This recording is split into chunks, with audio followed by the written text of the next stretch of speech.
Twitch Prime by connecting your Amazon Prime account to your Twitch account, where you get one free Prime subscription a month. Let's watch what Fox News Tonight looks like without Tucker Carlson. And we'll actually watch it live, as a matter of fact. But here's what's going on. Hi, everybody, and welcome to Fox News Tonight. I am Brian Kilmeade. As you probably have heard, Fox News and Tucker Carlson have agreed to part ways. I wish Tucker the best.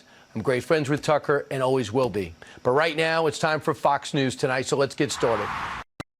Okay. Brian Kilmeade is like so boring. Goth Max Fisher, 11 Kavina, 11 Shut Up Axel, and Bezilla 123. Thank you for the 5. Get the subs. She's wilding out. She's wilding out. She's wilding out. She's going crazy with it. Going crazy mode. You should play the Nintendogs soundtrack while you do puppy playtime. I do love that. That's it. That's all Brian said. Nothing else. The hogs are replying. Brian, you see this good luck bozo? Oh, that's Bobby. It's not a hog. Sorry, no. You can raise your chin a bit, but let her lick you in the face. It is how pack animals show the leader respect them as their leader. Try to let her a bit when she does that.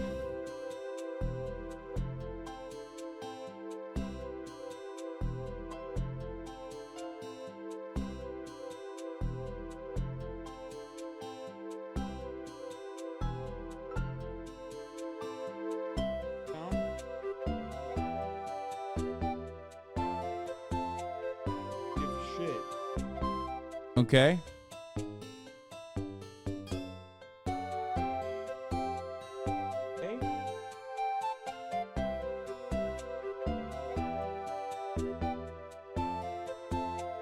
Nintendogs IRL is pretty great.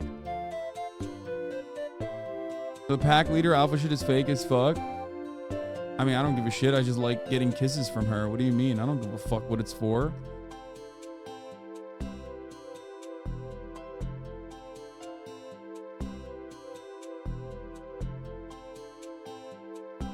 Hold on.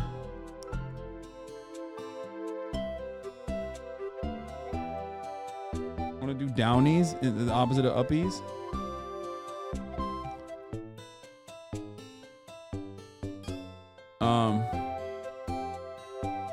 Shut this off. We're gonna do Cryptocurrencies II with John Oliver in a second while I also fix this. I guess Tim Pool's having a special guest tonight. No shot. It's Tucker Carlson. Don't be crazy. Okay.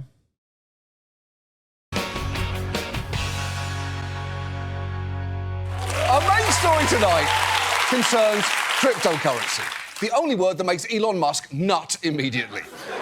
We first covered crypto 5 years ago when I was 10 years younger. And since then, a lot has happened, including, unfortunately, this video from just last year promoting the general concept of trading crypto. Hello, it's me. Would you like to learn about exchanging cryptocurrency? We'll go over everything. You got coins from different blockchains and want to do some trading. I mean, a lot to dislike about that, from her choosing to parody a song by one of our greatest singers while having a voice that I can only describe as a no-chair turn, to wearing those earrings which scream, I do my best shopping at airports, to the fact that her name is Randy Zuckerberg, and yes, she is Mark's sister, meaning that, incredibly, she is the cool one in that family. And that wasn't even the only song that she did. She also did this one about how everything with crypto was gonna go great. We're all gonna make it. Oh. Yeah. Oh, dude, I remember when I watched it on the fucking stream, by the way, like a year ago or whatever. I remember this lib shit. She's like, this is like a cryptocurrency for women of color type beat. You know what I mean? Is an equal opportunity scam. God, cryptocurrency is so fucking bunk, dude. By the way, didn't I fucking run? I forgot to run the top of the hour ad break, but after saying I was gonna run it, so here it is now. I'm sorry. I have a good excuse. This little one I got involved with. Hey, make it. We're all gonna make it. Everyone. Yeah, Yep, we're all going to make it in crypto is a phrase that's aged about as well as welcome aboard the unsinkable Titanic. Those videos came out when crypto fever was still near its absolute peak. Stadiums were getting named after crypto companies. Matt Damon and LeBron James did commercials for Crypto.com. And celebrities from Larry David to Tom and Giselle, pre-divorce but post-love, hyped a crypto exchange called FTX that was run by a 29-year-old supposed genius named Sam Bankman-Fried, a.k.a. SBF. He was on the cover of Forbes and Fortune, with one calling him the next Warren Buffett and others calling him JPEG Morgan. And Sequoia Capital, one of the biggest venture capital firms, had a $213 million investment in the company. But since then, to put it mildly, there has been an implosion, which really broke through to public consciousness just before last Christmas. In a span of 24 hours, Sam Bankman-Fried was whisked by federal agents in the Bahamas to New York City, where he faced a judge and walked out of a federal courthouse after posting bail on a $250 million bond, which prosecutors believe is one of the largest in U.S. history. Right, SBF was arrested for defrauding his customers out of billions of dollars. And to be honest, it seems like the courtroom sketch artist may have been one of them, because this is one of the rudest illustrations I've ever seen. The whole innocent until proven guilty thing clearly doesn't apply to the side of the law with the colouring pencils. SBF's arrest was a big deal, and as his company imploded, some, like CNBC's Jim Cramer, were furious. That guy is a clueless idiot. He's a pathological liar. He's a con man. We're talking about nearly 4 years of getting away with financial murder just because they could. Wow. Those are some harsh words there from the squawking parrot on every pirate's shoulder.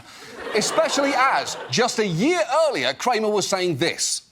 Tonight, we're going to educate ourselves with Sam Bankman-Fried. Well, Sam, I got to tell you, it's an honor to have you because I think you're pretty much a visionary. Yeah, not great, but also not surprising. After all, this is the same guy that proclaimed that Bear Stearns is fine, literally days before it folded, told his viewers to buy Netflix right before it lost almost 70% in 5 months, and once, and this is true, said that Google, Facebook and Twitter should hire Kevin Spacey as a spokesperson. Jim Cramer is the only person who could look you in the eye, say, you are going to die tomorrow, and give you an immediate sense of calm, knowing that you're going to live for another 50 years. But FTX has been just one of the many dominoes that fell in the crypto world. Over the past 2 years, the market value of all cryptocurrencies fell from around $3 trillion in late 2021 to around $1 trillion last year. And there are small investors who got badly hurt by all of this. 1 in 5 Americans has invested in, traded or used cryptocurrency. And you can find countless stories of people losing most of their life savings in the recent implosions, underscoring that everyone in crypto was never actually going to make it, no matter how much Randy Zuckerberg sang otherwise. So tonight, we thought we'd take a look at what has been happening in the world of crypto by looking at 3 of the biggest collapses over the past year. Each of these companies was founded on the promise that they would replace some part of our financial system. There is Terra, a cryptocurrency, Celsius, a crypto bank, and FTX, a crypto trading platform. In theory, they were supposed to be our next dollar, our next Bank of America, and our next stock exchange. But in reality, they are fiascos. And before we start, we're not going to be discussing the merits or the technology of the blockchain. We did that 5 years ago. It's still on the internet. You can go watch it there or not. Not watching this show is always a strong option for you. But just as a reminder, every single crypto coin is just something someone with a laptop made up. That is true for all of them, like Dogecoin, Catcoin, Pandacoin, Furry Coin, Cum Rocket, Elon Sperm, and Monkey Jizz. Those are all real, by the way. We were going to come up with a fake one as a joke, but then we saw Monkey Jizz and it felt like a hat on a hat. To the extent any of these coins have value, it's based on whether people believe they do, which often comes down to their confidence in the person or group who made the coin. And that basic fact makes the crypto business very attractive to a certain type of person. One columnist who's covered this intensively sums it up like this. If you are running a scam, you will be drawn to crypto. You are running a confidence game, and crypto offers the most efficient market for turning confidence into money. And the story for all 3 companies that we're going to look at tonight is one of confidence gained and then squandered. And let's start with Terra, which was a cryptocurrency launched in 2018 by a brash South Korean entrepreneur named Do Kwon. People had faith in Terra in part because Kwon exuded confidence. Here he is on Twitch, responding to a question about the volatility of companies in his space. I wonder how many of these companies you think are entering the space just because it's hot and there's a lot of funding versus the ones that will still be here, you know, like 2 to 5 years later. 95% are going to die. Yeah. 95% are going to die. Yeah. Yeah, there's also entertainment in watching companies die too. I mean, that's pretty cocky, but I guess he is kind of right. There can be entertainment in watching a company die. Incidentally, I believe that's the new slogan for Max. Hey, do you like HBO but want ads to the Property Brothers and also don't like HBO? Max! There's entertainment in watching a company die. What the fuck? Bro, okay. Not Andrea Botes, Alexa Botes, the Botes sisters in general as their platform, and I don't even know what to say here. Like, I can't believe that the Botes platform is on the motherfucking John Oliver show before me. I'm fucking broken. We hasanAbi heads now. Oh my God. I mean, it's not the best way to get on the show, but hey, fuck it. It's still a way. You know what I mean? Fuck it still counts type shit.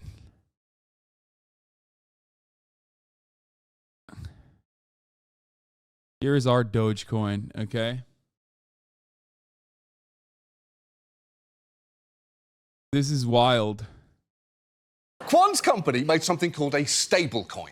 The idea of which is that, unlike something like Bitcoin, it would always be worth a stable amount. So 1 unit of Terra, or UST, would always equal $1. And the way they guaranteed this was truly absurd, because rather than simply collecting $1 for every unit of Terra that it issued, which would make sense, it instead tied its value to a different coin, Luna, which it had also made up, and said that it would turn Luna into Terra and Terra into Luna with a special algorithm. And if that sounds both complicated and stupid to you, it is. Here is how the company explained it. And just know, you don't need to understand anything that's happening here, because it doesn't make sense. Let's imagine the entire Terra economy as a pool. The size of the pool is determined by the total supply of UST. If more people want UST, the tide rises. And if less people want UST, the tide falls. To bring back the water level to $1, we can expand the pool by introducing a new supply of UST. But where does new UST come from? At Terra, we've designed a machine that swaps $1 worth of Luna to 1 UST. OK, imagine if someone came up to you when you were at the ATM and said, "Give me that money, and instead I'll give you blorps." 1 blorp is always worth $1, and the reason I can guarantee that is I'll sell as many fleazels as it takes to make that happen. Also, I make the fleazels. You would probably say no, wouldn't you, immediately? But if they then said, "I do it with a special algorithm," suddenly you might think that they know something that you don't. Well, that's basically what happened here. And to be fair, some people did see the problem with this. In 2018, an analyst looked at Terra's business model and said, "This is crazy. This obviously doesn't work." And Quan would shame anyone who dared question his model. After a financial writer raised questions about the vulnerabilities of crypto, Quan tweeted, "I don't debate the poor on Twitter." And for a while, his confidence worked. At its height, Luna's total value ballooned to more than $40 billion. The Washington Nationals entered a partnership with them. Quan's followers called themselves lunatics, and one of his backers even got a Luna-themed tattoo. And that is a bold move from Crypto Moby there. I would say that is the worst tattoo I've ever seen, but I have also seen this tattoo. She ran away, and now my mom is taking care of her. She literally ran away immediately. I was peeing.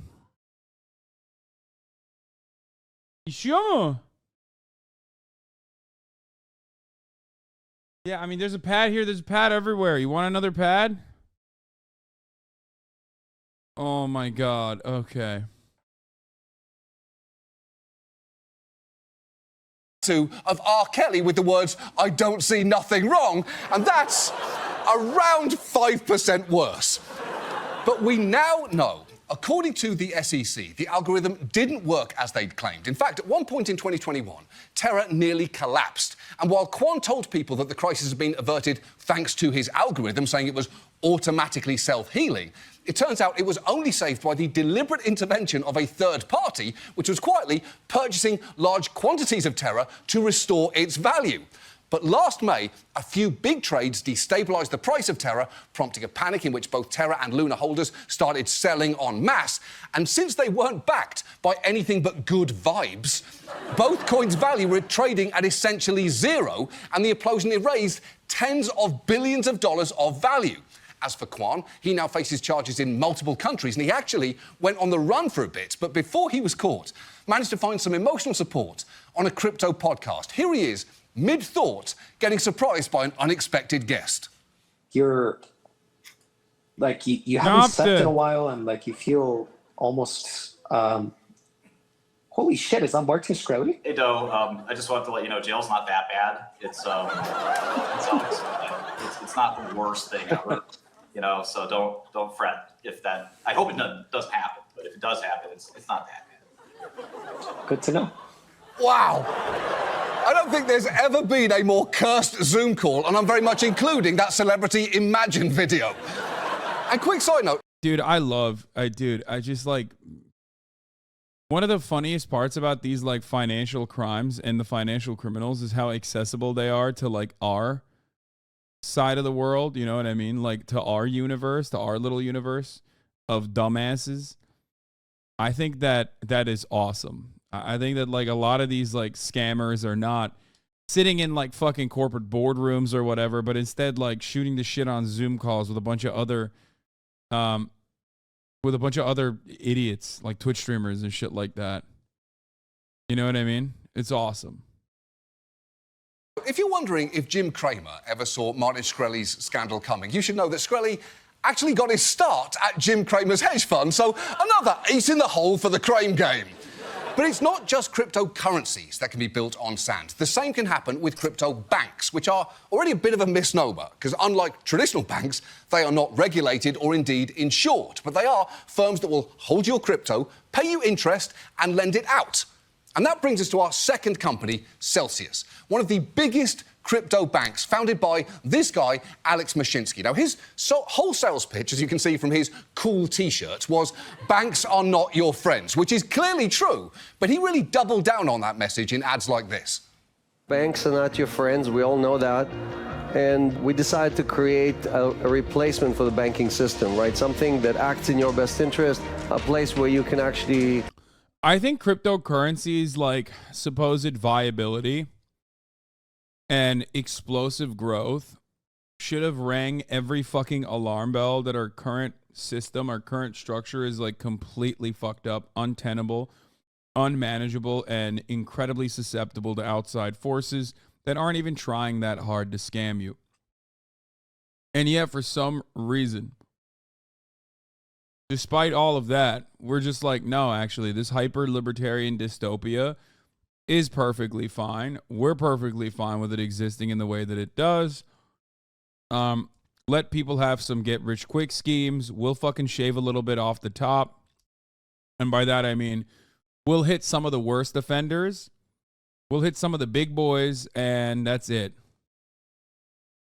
Have your money work for you, not just you work for your money. And basically 3 years since we launched the product, we've paid $1 billion back to the community. Now, despite the fact that he sounds exactly like Tommy Wiseau in The Room. Even NFTs will never go back to how they were peak 2021. The culture is dead. Here's why. This guy is an NFT guy, huh? He's a Web3 maxi. This was 2 years ago. Pure joy, excitement, and laughter. A sense of belonging and happiness to being a part of a community.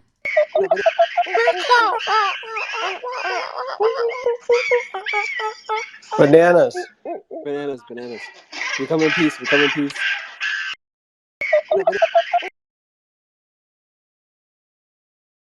This is current. Due to pure greed and selfishness, the sense of community and happiness is gone. There were mistakes made in a wallet that I controlled. Franklin, this account doesn't exist. What? I don't even know what I'm looking at.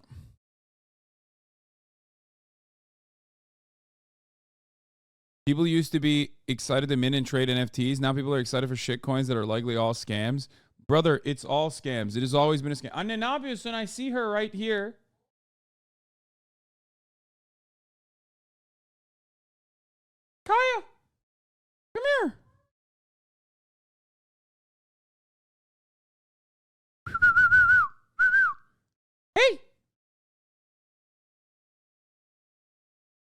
Real voice? Yeah, my dog voice is very different than my fucking normal voice. Shut up, everybody. No one was ever excited to mint and trade NFT scam right from the start. Yeah. The OG Ape Clubhouse noises, the OG Lazy Lion Twitter raids, the OG Oh Shiny Twitter Spaces, the OG NFT culture that built the 2021 peak market, all gone forever. The current NFT culture is this: greed, shadiness, and scams. Brother, that was also that. It was just done at a level that I guess you were unfamiliar with. Wine moms crying over Beanie Babies. Yeah, this guy did the All My Apes Gone Twitter thread, which I love personally. If your voice don't do that with dogs, you ain't human. Like,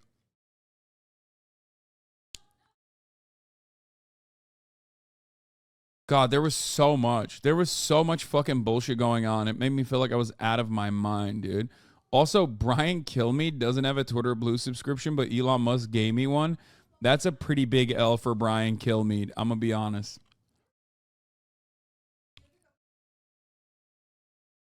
You won't be able to because there's a rug there.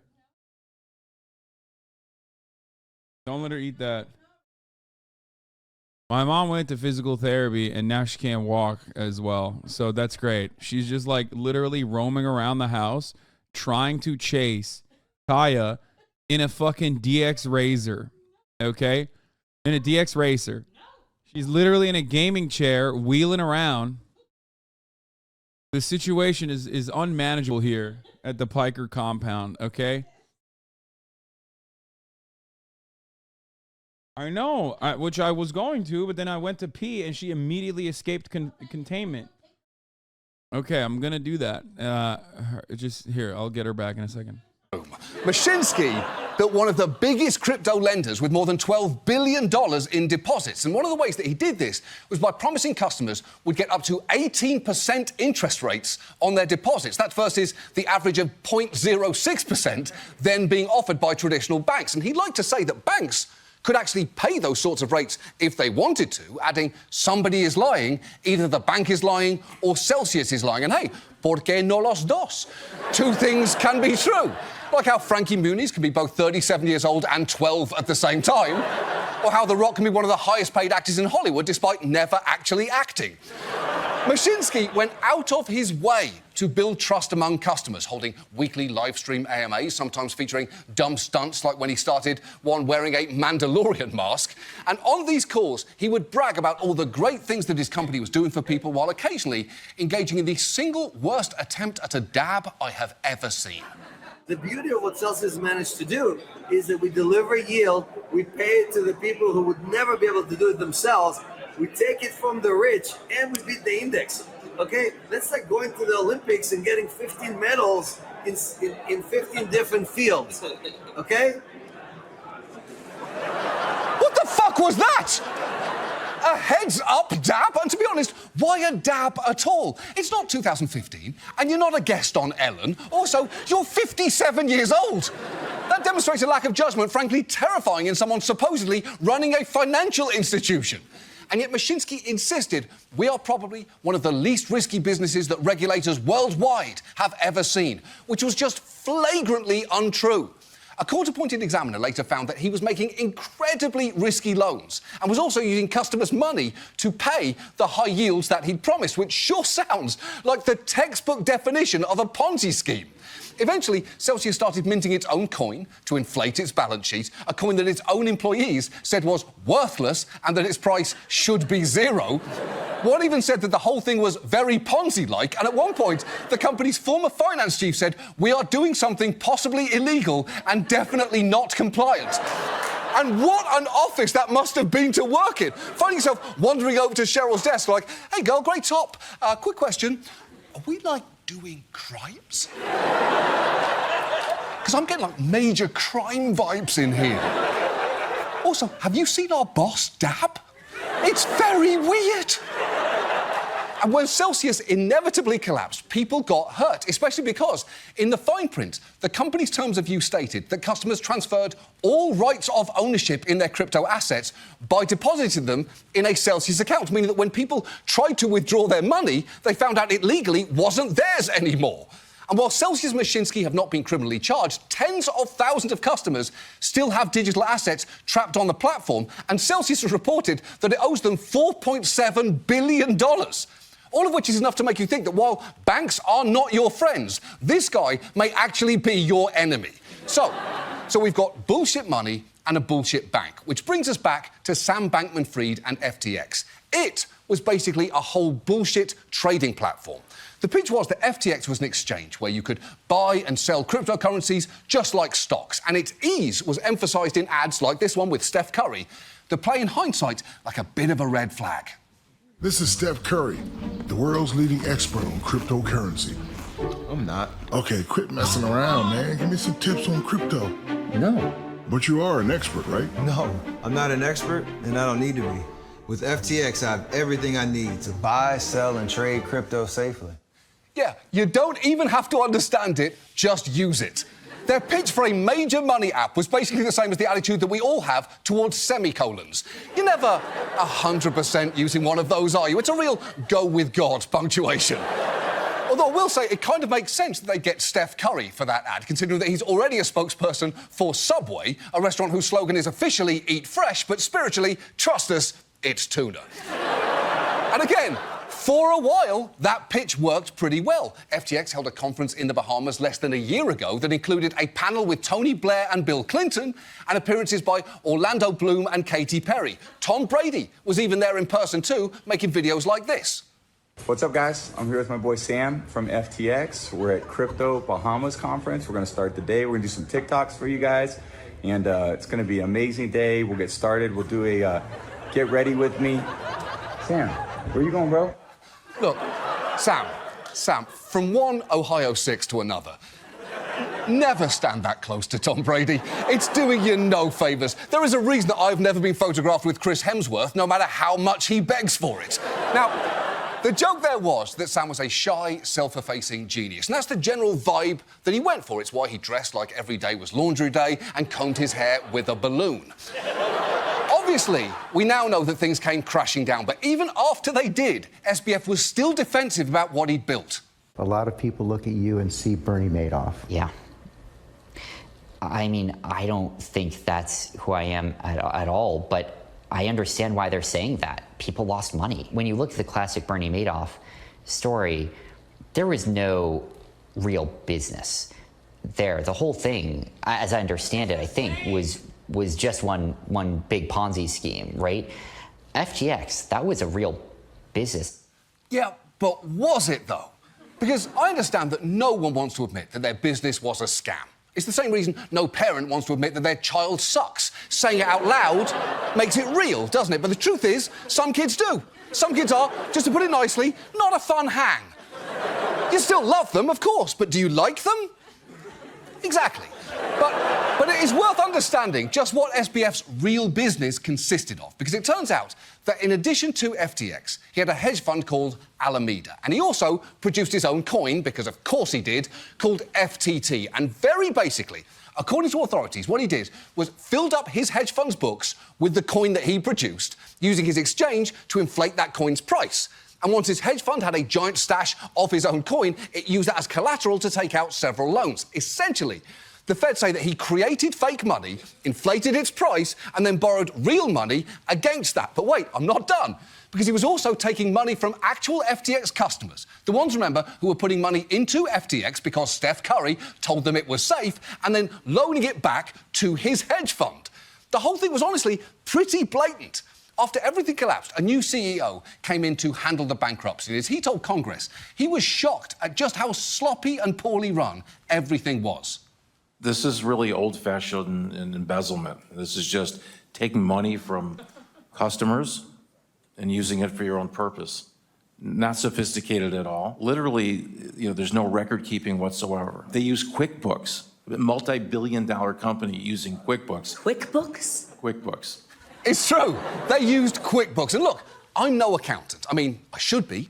I look like my most formative childhood memories were in an H&R Block. I look like I fell into a vat of radioactive itemised receipts. I look like what appears if you say Microsoft Excel into the mirror 3 times. But I'm actually not an accountant, and yet even I know that using QuickBooks for a company of that size is absurd.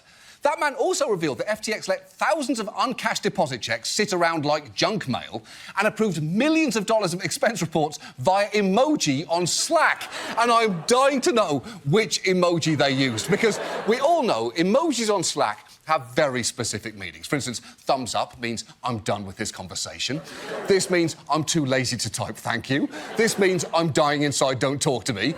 This means feeling cheeky, let's goss. And this one means look at me, I'm Italian. But I've yet to discover which emoji means go ahead, spend millions of dollars of company funds. But if I had to guess, I'd say it's probably money bath.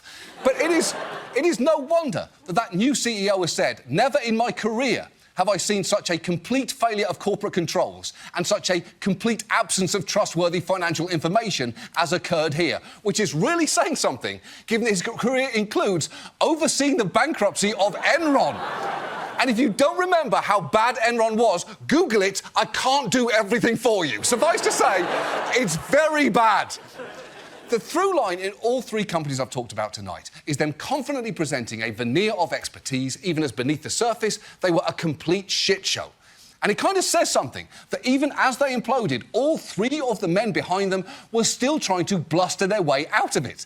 That interview where SBF insisted his company was a real business came after it had declared Chapter 11. As for Do Kwon, he spent time pushing a new Terra 2. Yeah, I know. No pause. Fucking Giga Chad. Chair never pauses. All right, let's keep going. Coin, and was finally arrested last month after a lengthy pursuit, including at one point him tweeting that he wasn't on the run from South Korean authorities, to which they responded that he was obviously Giga on the Kaya? run. What the fuck? And as for oh my God, y'all already made a Giga Kaya? That is insane. No pause, just pause. The amount of memes that have come from this fucking that have come from this community in such a short period of time is crazy. No, I couldn't see the memes from afar when I was in the pen. The puppy penitentiary.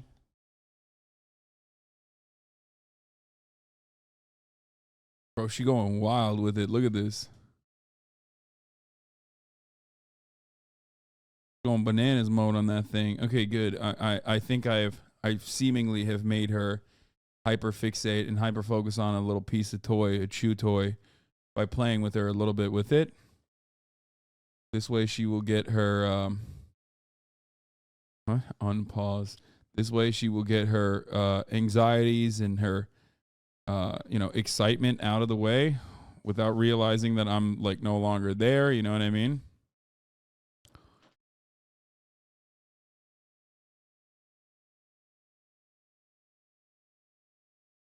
Uh-oh. She's starting to notice that I'm not there. Like, this doesn't hit the same. What's up with that?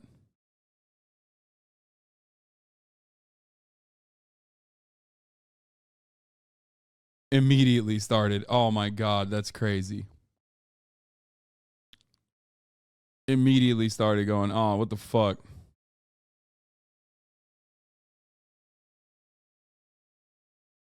There's a little pee-pee and a poo-poo. Come on.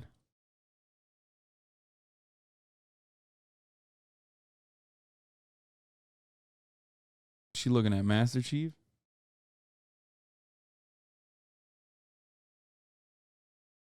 Uh-oh. She's smelling the ground. Laying down. Okay, we're good. Did you know that Kai is a big baby and also very cute and a baby? Yeah, she's a big baby because she literally is a big baby.